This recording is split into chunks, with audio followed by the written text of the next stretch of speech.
Voici l'histoire d'une résurrection archéologique. Il y a une centaine d'années, Max Freyer von Oppenheim, qui surveillait dans la vallée de la Khabour, au nord-est de l'actuelle Syrie, le chantier du chemin de fer Berlin-Bagdad, commence à prospecter sur le site de Tel Halaf et découvre des architectures monumentales, des sculptures massives et des bas-reliefs.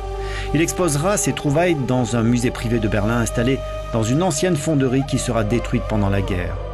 Le partage de Berlin ne va pas simplifier les choses. En effet, la famille de Max von Oppenheim se trouve à l'ouest alors que la collection, réduite à l'état de 80 mètres cubes de décombres, se trouve à l'est. Et il faudra attendre la réunification de l'Allemagne pour que la collection reprenne vie, notamment après l'assemblage de 27 000 pièces. Nadia Kolidis est la commissaire scientifique du projet de restauration. Quand j'ai commencé, j'avais des doutes quant à l'aboutissement de ce projet. Et puis on se familiarise avec le sujet. On a cette approche avec les pierres, avec la surface. En dépit de ces doutes, la reconstruction des sculptures a donc été menée à bien.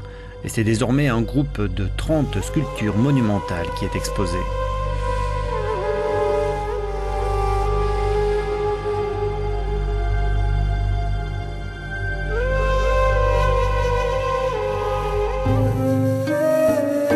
Ces statues basaltiques sont vieilles de 3000 ans. Les visiteurs peuvent aussi découvrir des bas-reliefs, dont une paire de lions menaçants, qui était installée à l'entrée du palais découvert par von Oppenheim, ainsi qu'un sphinx et une statue de femme découverte sur un tombeau.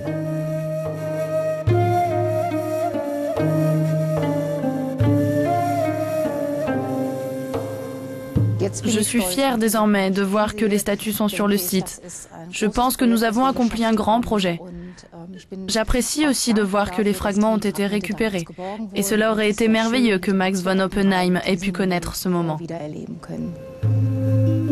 L'exposition est présentée jusqu'au 14 août au Pergamon Museum à Berlin avant d'être intégrée dans une collection permanente.